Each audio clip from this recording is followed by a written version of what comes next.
I live my life a quarter mile at a time.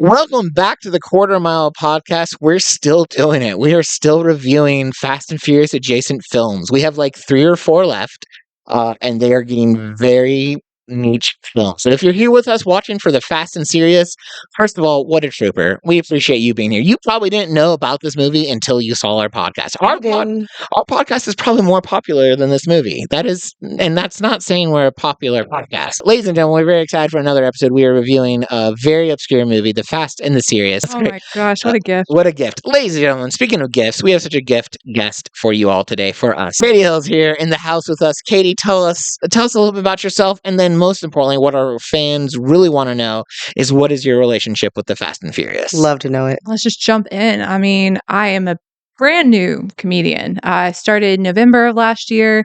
I think it was last year was the year I turned 30. And I had this moment of, what am I waiting for to try just an open mic? Right. And I think there was a lot of other stuff in the world going on in November. I can't remember quite what it would have been. But I think I was like, why? If other people can go and get jobs that they maybe may or may not be qualified for, I think I can apply for just going up and putting my name on a list. And it's still, jury's still out if I'm funny or not. But I'm just trying a little bit at a time, and it's been a really good growing experience. Yay. Yeah. I mean, comedy starts first and foremost if you're having fun. Like, you do it as a creative art, you do it if you're enjoying it. And you do it because you hate yourself. So it's all these good things. Yeah, working through some stuff internally. Therapy's too cheap. So, hey, stand-up comedy. I mean, that was the advice that I first got from Drew. Is he was like, if you remember one thing, comedy isn't fair. No. That's great advice. I literally, when I teach classes, that is literally the second thing I tell them. I say, first, have fun. Second, it's not fair, so get over it if you're having problems. Like, the real question we do want to know, Katie, is, what is your relationship with the Fast and Furious? I think that 2011 was the year that Fast 5 came out. Sounds right. And I remember my youth group having an event where I sort of watched out of the periphery of my eye while playing air hockey in the background. What a great youth group. Thank you. That's about it. That's the only thing that I got from that story, my youth group. Like, that's so sweet. That sounds exactly like an event I used to run, where I would have Fast and Furious. So that's what they do at youth groups? Like, I think it was church sanctioned. Oh. Because that's what I was like, I don't think that would have been allowed. I think it was a group of people hanging out maybe after youth group. Yeah, I remember I actually pretty early on into my youth ministry career stopped showing movies, because I learned movies are the great way to piss off everybody and nobody at the same time. Because either it's like, oh, that movie wasn't good at all, or it was like, that movie had a swear word, or that movie had, or people get really specific, like they were drinking caffeine and caffeine's a drug. Well, so the amount of times we had that, like, Back to the Future. Yeah. We had someone say, they did say damn. Yeah. And I was like, well, damn it, Becky. Right, come on. That's a horrible word. Yeah, we would never at this podcast. Right. Any of those swear words. They'd never have left our mouth. I don't even say aerosol. I don't even say air hockey. Anyway, that's fair. That's Fast 5 was a good one. There's other good ones out there. But what we really appreciate about you, Katie, is that you, before coming to this episode, listened to all of our episodes. So you were probably more caught up than I am, honestly. There we go. I appreciate that. I did have a little bit of extra time, and in that time, I said, how can I just really dig into the minutia of what this show is? Not the minutia. I love anybody that does a good word. Yeah. That about you, which I know you have a background, I think, partially in journalism. Yeah, my minor's in journalism. That's cool. The prior episode. Yeah, she's like, I know everything about you because I listen to the Quarter Mile podcast. I do have a minor in journalism. That's right. That's Very cool. Third generation TSU. That's right. That's right. That's right. I love it. Yeah. That's from the Point Break episode. You all should check that out and learn more about CJ. That was her debut appearance with us. So, listen, before we get into Fast and Serious, the question is, how is this relevant to Fast and Furious? And after watching the movie, I don't even know. Like, I feel like they used Fast and Furious as a plot device to tell about a bad movie, to write a bad movie. But we'll get more into that.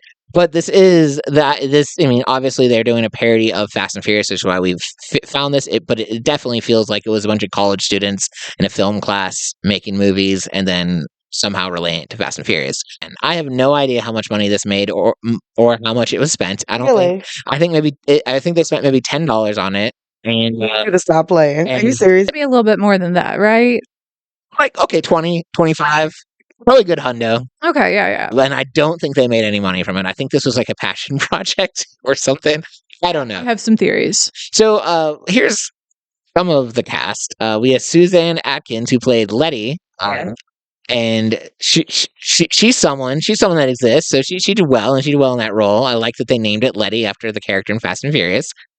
We had Linda L. Michaels, who played Caroline, who essentially was just playing Linda Michaels. That was a fun little joke too, and she's been in a lot of stuff. And then it was kind of interesting to me, the guy who played Dom in the movie of the guy playing Dom, which is very meta. His name was Rich Volkanine. Which is a very cool name. That's almost as cool as Vin Diesel. Yeah. And he, if he was the part you liked about the movie, he actually has built an entire career of doing a lot of indie spoof movies. So love that. I'd never heard of any of these people really, like, or cared that much about them. And then when I looked at his IMDb page, I saw like he had a bunch of movies like this, but hopefully better. And I might one day check them out. Or I might never think about this movie after this podcast. We usually bring you an AI plot summary, or we bring in someone to reenact the movie or dress up as Vin Diesel and tell you the Fast 9 summary. We don't have any of that for you today because AI itself didn't want to touch this movie. It literally gave me a movie review of a different movie, and I was like, wow, that sounds so much better than Fast. This came out in 2011? Yeah, 2019. Yeah. So AI is like, I'm not watching it. So we're going to do our best as a team to give you the plot summary of this movie. I can jump in with the fact that it starts off, you think you're going to start with a spoof of it. Absolutely. You're seeing a fairly mid-range, maybe lower mid-range car out over the hills of a desert. Yeah. And in addition to this, and I think this is why I ended up hating this movie so much, if I'm being honest, the start of the movie had the music that they used sounded similar to See You Again, which was from Fast 7. Of course, you have the Fast and Furious looking as they're driving across. And so like, part of me is like, what do we got going on here? This is cool. And then what happens, Katie? Well, it's not necessarily, it's him getting a phone call. Mm-hmm. And then the phone call, it's Letty tied up somewhere asking for help. Am I remembering this in the correct order? Yes. If that's what okay. But then we cut to a writer's table, or writer's room, where they're planning out the next Fast and Serious in their universe, Fast and Furious movie. So they're spoofing on a spoof of a spoof. Except the spoof itself is not spoofy. It's a genuine attempted Fast. Yes. So the real plot of this movie is it's a writer's room that has to meet a deadline, I guess, to maybe make a Fast and Furious movie. It's kind of 24 hours. So, 24 hours. Right. They have to make a movie. So it starts off like, because they're making a Fast and Furious movie, and what's really happening is the writers are telling you like, this is what's happening in the movie, and that's what you see when you're seeing it. But then it always goes back to the writer room, and then you have commentary on what they just saw.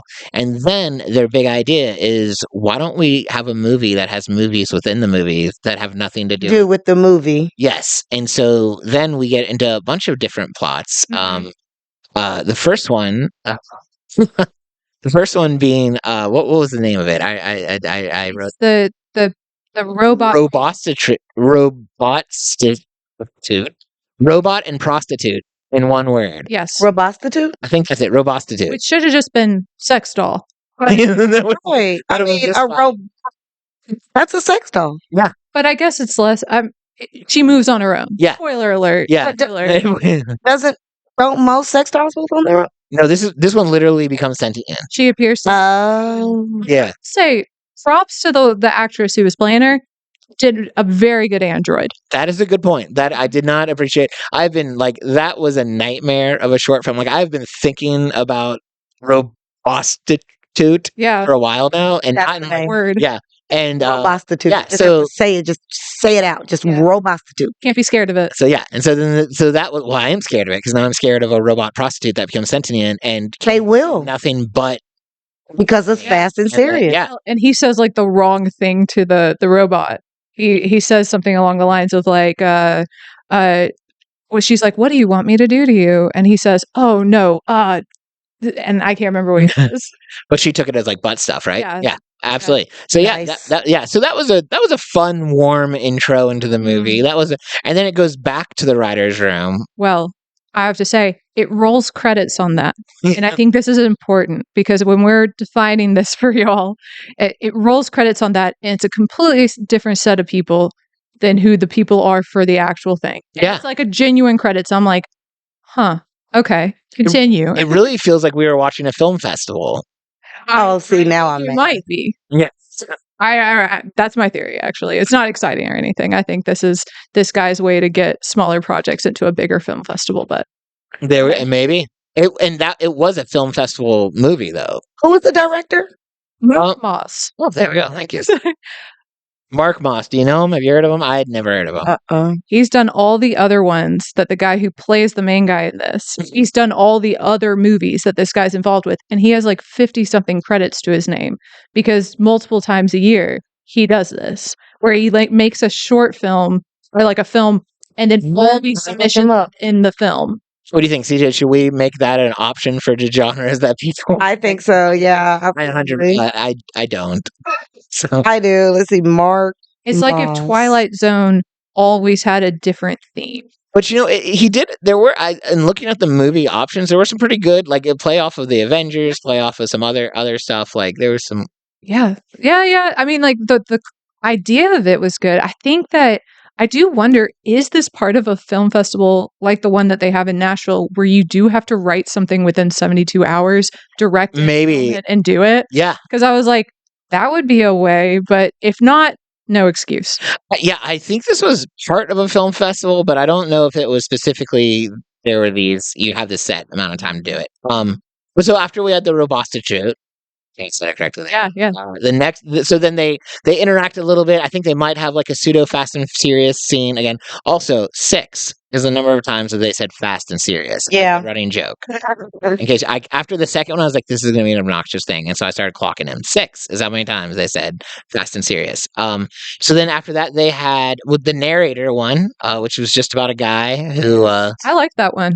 I did. I liked that one too. Very well filmed, well acted. Yeah.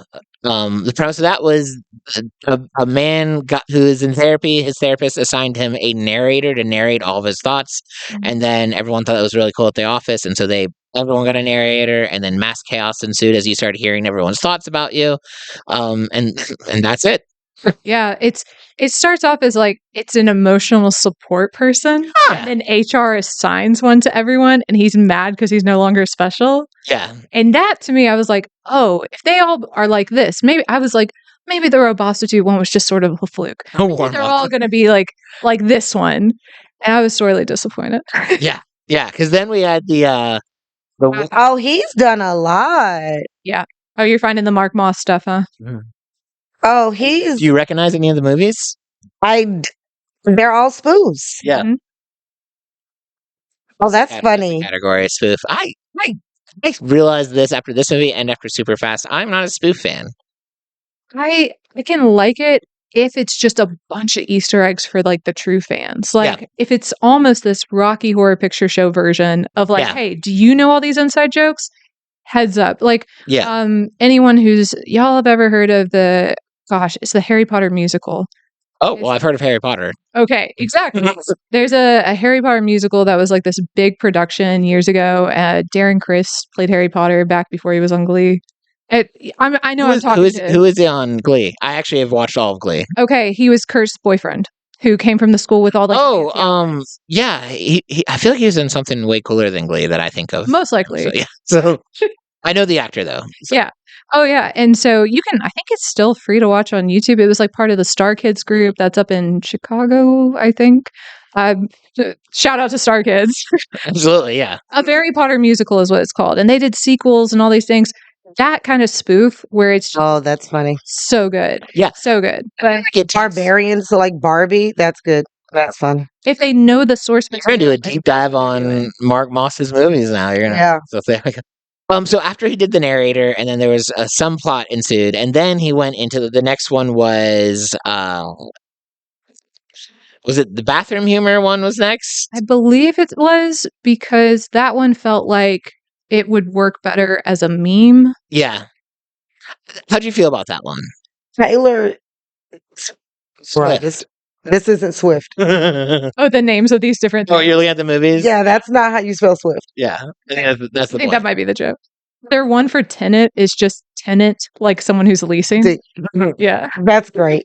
I appreciate the title. So maybe this one was just not one of the best representations of this guy's work. Maybe I kind of want to go see some other stuff because the idea of it sounds fun. Yeah, and I think maybe it was, to me, I feel like with the right crowd, this would hit. Yeah. And maybe it's just being female. That I watched it and was like, I've heard these urinal jokes before. Yeah. I didn't mind it. It was okay. It was I would say I felt it was better than some of the other shorts. So after It had some strengths. So then they had the one where they were eating, or it was a woman who just gotten broken up and she was getting genuinely my favorite one. That was your favorite one? Were these all like? I mean, because I just want to make these were all shorts in the movies. Yeah. And the premise was they're writing this Fast and Furious movie. Yeah. And they're like, give us an idea. And like, what if we go into a different movie? And then then when they say that, they go into a different movie. Yeah. They keep stalling for time too, because you keep cutting back. And they had some ideas of like, okay, here's what's going to happen next in the Fast and Furious movie. Letty's going to show up, and then there's going to be a double of Letty, and so is going to sneak up behind and hit her on the head. And there were some genuinely funny moments in that. But then it was, well, what happens next? I don't know. Well, let's show another movie. Yeah. And so it was like, all right, here we go. And then the ending of the movie was they finally did exactly what the movie was. It was their attempt at being meta, honestly, but it was like, what if our whole movie was us showing this process in other movies instead of the Fast and Furious movie? And then, of course, the lead person was like, I think of Linda Michaels. You're like, that's genius. That's the movie we're going to do. And that's how the movie ended. Well, and then it cuts to Letty. I think, was it Dawn and Letty sitting and them typing this up? Right. Like, finale. It was like a movie inside a movie inside a movie. Okay. Yeah. Great. It's one of those where like, I can't tell if they're intentionally being like this is dumb and we know it, or if someone on the other end is like, this is freaking brilliant. I almost went full circle with that during my watching. Yeah, I did get to that point mentally. I think I had to, like, it was like a self-protection thing where you start being like, it has to be good, or else Drew has made me take an hour out of my day. Guys, did I text both of you an apology for this movie? Yeah, no, I think you posted on Facebook.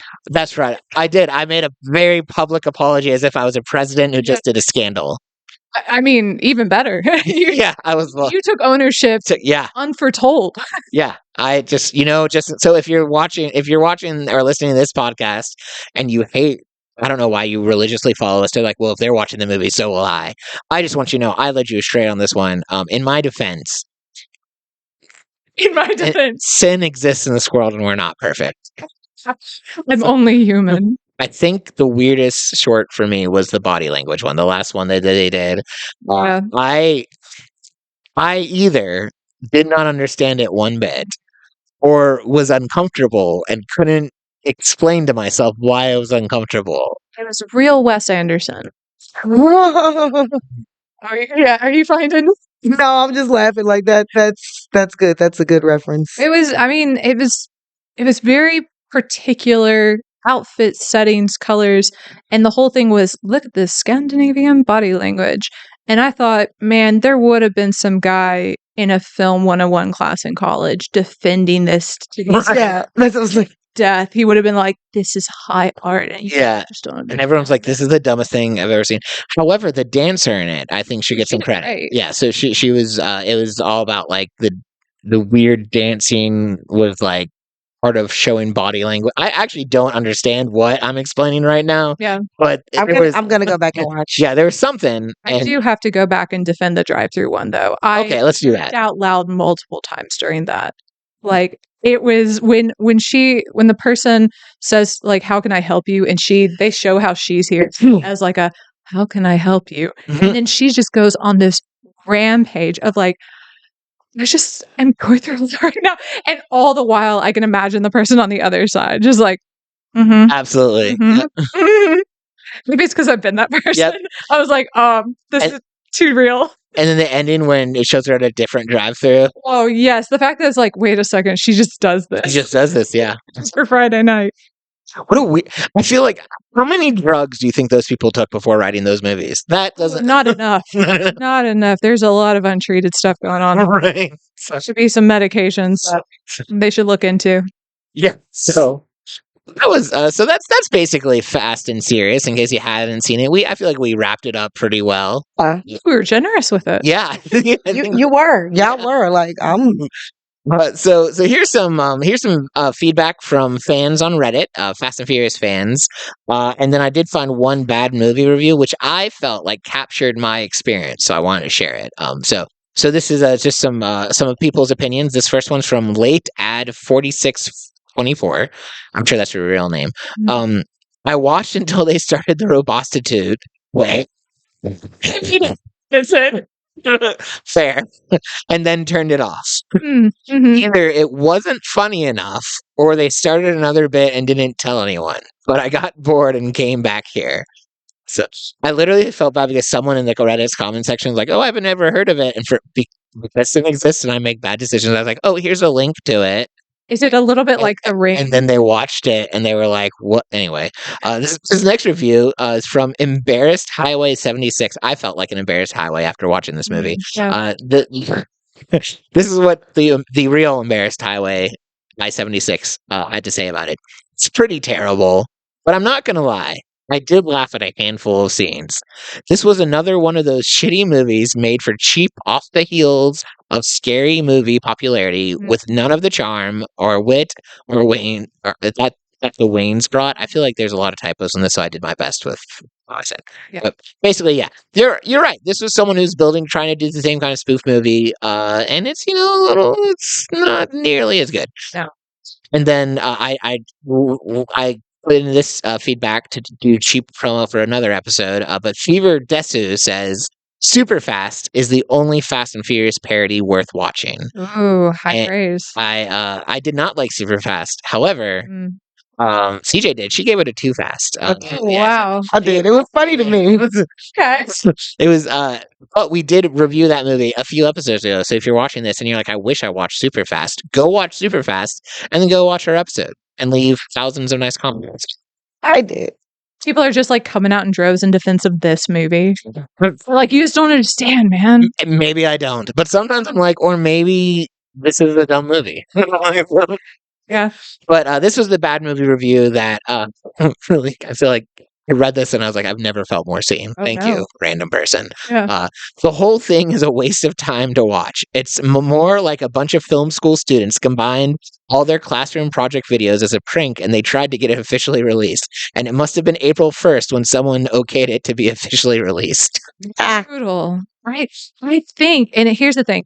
I have a working theory that this is somebody who is helping. It's either helping or using. I have no idea. I don't know if Mark Boss is the villain or the hero in this story. He could be both. But he is certainly either using these people to get his name on credits, to get them on things, to be like, look at how many things I've directed. In reality, it's other people's projects that he spliced together. Or he's a hero that is helping these indie film like makers and artists and people involved with these to get recognized that they wouldn't by saying, hey, I'll be the vessel by which if you win my little indie film thing, I'll put them in here and send them off to a bigger film festival.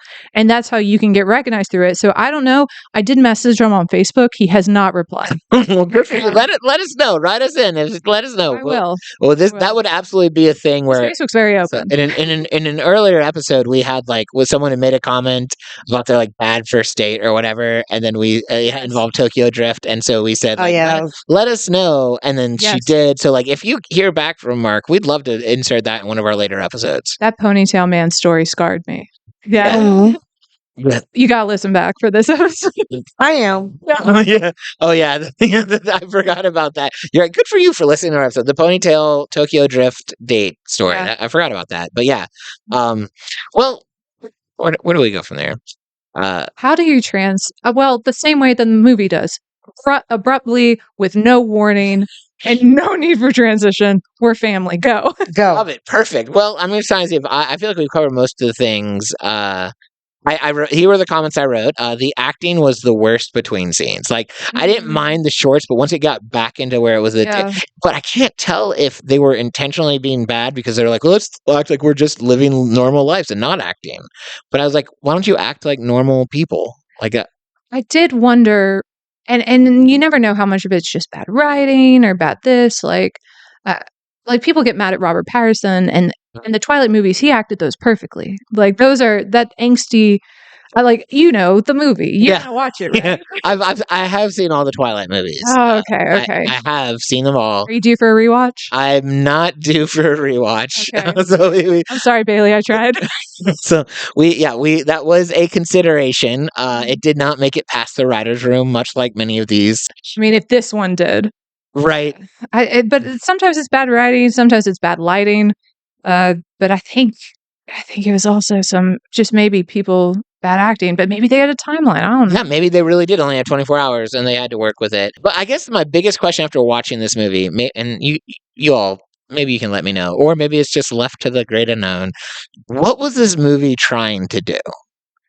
Because when I went into it, I was expecting it to be a spoof off Fast and Furious. And I can say one thing for sure, it did not care about Fast and Furious. It really didn't. And that hurt my soul. Yeah. They didn't even have good pictures of cars. I got it, you didn't have the money to shell out for a good car in the first scene.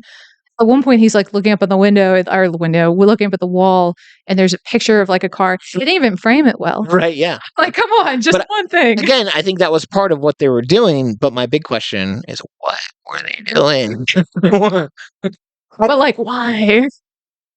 Maybe they just wanted to show in a comedic way. Mm-hmm, mm-hmm. In a comedic way. I appreciate the preface. There we go. Maybe they just wanted to show how funny that they could be as writers. Okay. But they didn't have the actors to push the scene. Right. Oh, okay. Maybe. Yeah. Maybe it was an honest mistake. Whoops. 52 minutes later. Okay. That is so nice. Isn't that nice? Oh, I think it's so nice. It was overly nice. I think you were giving them more benefits of the doubt. Because I'm looking. You're giving them a 401k of the doubt. You're giving them the benefits, the dental full insurance package of the doubt. Yeah, that is all. Mom telling people. I would definitely say that. Yeah, smart her daughter is. Yeah, that's the level of doubt. That was great. Yeah, I would agree with that. Do you have any theories, Katie, on what were they trying to do with this movie? Sneak it into a bigger film festival is my theory. Mm-hmm. Also, I will defend make bad art. And here's the thing, because we can't say that we've never gotten up and made some bad art. Probably me a little bit more at this point, just recently, but the longer somebody has a career in anything artistic, the more they're going to be I've taken chances, I've taken big swings, I've missed. And honestly, I'm all for it. I think sometimes, especially in a world where everything is so held to the standard of it has to be 100% or else it's going to be torn down immediately. Yeah. There is something noble, honorable even, about somebody who says, I'm going to make my art, gosh darn it. Yeah. I am going to come out with movie after movie after movie of other people's art, whatever level it may be, that it also has my art in it. And it's collaborative, it's team building, it is bad art And I admire that because I make bad art all the time. She said exactly. Okay. You know what? Here's the thing. I really appreciate that rationale. Thank you. And I can take it personally with, especially when this podcast was first starting and we'd be posting reels and on TikTok, all the nicest human beings on earth would be like, they'd give the this is what everyone says when they want to make fun of podcasts on like reels and stuff. They'll be like, they'll put in quotes, let's make a podcast, or like make podcast equipment more expensive. And like, they were really bashing like the quality of our podcast and the content. And like, this was like a first project for us. Like we had never done it before. So like, and even now, like I would never recommend anyone go listen to the first episode of this podcast or the second one. Those were very learning moments in comparison to the other ones. But it's like you said, you got to start somewhere. You got to enjoy it. Agree. I'm just going to start telling everyone that our podcast starts in season 2 because that was when I had more of a structure of like how to do a podcast. But then they won't appreciate it. They won't get to see the growth. They won't get to see the change. Yeah. They won't be like, why is Bailey black now? Like, Right, so, that was, by the way, that was one of the ideas a comic friend of mine had was going into season 2. He was like, you know CJ, but for the entire show, you should call her Bailey and make everyone think, is this Bailey? And then they go back and they look at the first season, and that gets me more views on the first season episodes because everyone's like, I'm pretty certain those are different people, but like they have to confirm it because we're committing to the bit. Appreciate the commitment. But then I was like, maybe I should value a person as a person. Maybe CJ's not just a prop, right, CJ? I'm not a prop. Exactly. There we go. Not a prop. Yeah. Well, okay. We're at the time in this podcast where we the rubber meets the road, and we finally give our individual movie ratings of this movie. I don't mind going first and starting at the dumps. Too Furious. My life is less than because of this movie. I finished it a little bit more frustrated than when I started, and I will probably never watch it again. That's what you gave it a Too Furious? Too Furious. Because I didn't see the entire thing of it, I'm going to be fair and not give a rating yet. Okay. So I want to come back and give it. I'm going to guesstimate my rating will be Fast because I'm goofy. And I love goofy stuff. And this seems either it's going to annoy the heck out of me or it's going to make me be like, you know what? All right. Okay. Yeah. All right. Okay with it. That's fair. That's fair. I think that's fair. Yeah, that's fair. As a movie, Furious. Okay. As a movie, Furious. As a vessel for other people's art, Fast. Okay. Okay, that was nice. If it's just the standalone one of the girl at the drive-thru, Right. Too Fast. Too Fast, absolutely. I'd watch that again right now. Yeah. We have time. That's fair. That's fair. We can throw it in right now. Yeah. All right. Well, that's fair. But that is what I do like about movies, and the point of this podcast is we can all watch the same thing and have different opinions. We can, and we're not wrong. Not as in a world where there's, in certain circumstances, absolute right and absolute wrong. It is really relieving to me to be able to go into any art and have my opinions and then have someone else's opinions be completely different. We are at Drew's best bits. This one was tough. This one, the best bit almost was me throwing myself out the window. But then I was like, no, the podcast has to go on. So I did my best. And the topic for our bits tonight are the shorts that I hated the least. Okay. So this is the least disgusting of the movies to me. All right, so here are the 3 best of the shorts. I'm having such a hard time saying that with sincerity. I miss why you say it. Say it like you mean it. Here are the best 3 shorts of this movie. You used to tell teenagers, and we're all going to get along this weekend, and no one's going to get in any trouble. I know you can lie. That's true. That's true. Okay. So, 3 best of the shorts. Number 1 was the narrator. Right. Number 2 was the bathroom humor. Mm-hmm. And number 3 was, and it's actually the one you mentioned. I wrote down Chino short because I think that was but it was I'm going to call it the fast food short. The other ones had more defined titles. Okay. So let's let the guest guess first. The narrator. The narrator? Okay. The narrator. I'm going with the second one. Well, the second one, the bathroom humor. Bathroom humor. All right. Well, that one was actually least hated one, which makes it my best. So you get a point for you. But then also I get a point for Katie being incorrect. Sorry. So just like last week's episode, we're still Sub-zero. I feel like we're 9-6. We're 9-6. 9-6. Okay, yeah. It's doing these 2 episodes times really hard. That's okay. That's all right. We gonna get it together. We got a couple more episodes left. We really do. Honestly, we have. Yeah, next week. The next episode. What we got? We're doing Fast and Fierce. The Death Race. Yes, that's what I'm excited about because that got my boy DMX. He's gonna give it to you, right? I hope he. Well, not anymore.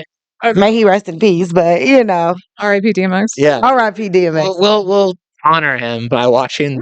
We should. We can't because that's like we can't play all his music. But I mean, we could do a cover of it. It's gonna have to happen because it's DMX. It's something with DMX. Drew, what are your singing abilities? Lack of none. My singing abilities would go great in the Fast and the Furious. It would fit right in with their universe. I love DMX. Everything about him. So yeah, I'm definitely excited to go hard and go in on Fast and Furious Death Race. Thank you, Katie. Thank you for coming. Are you going to come back? Will you come back? I would love to. Yeah, because you would give her a better movie than this one. Yeah. Yeah. So when the next season comes out and when they give us like whatever genre we pick, like whatever movie, like that's what me and you go. Okay, let's do it. Me and you go review. Make sure you like let them know where you are at your socials and all of that. Like Cash App, all of that fun stuff. Like, just let them know. Drop it right now. At Katie Hill Comedy on Instagram. I don't really have many other socials where I'm active with comedy stuff just because I'm still pretty new to it. And so you're just going to see a bunch of clips, reels on Instagram of me bombing at various open mics. And that's me honing my craft. Well, yeah. Go ahead and follow her. I'm serious. Like, watch her from the beginning and watch her improve. Yeah. And you can be like, I've been keeping up with her since day one. Yeah. You'll say you got in on the ground floor. I love how I defended it so hard for you of like, no, watch season 1. And now I'm like, don't follow me. Yeah, it's different. It's different when it's your own thing. But you're not wrong, though. That was very good advice. Yeah, no. Yeah, it was. I really appreciate you coming in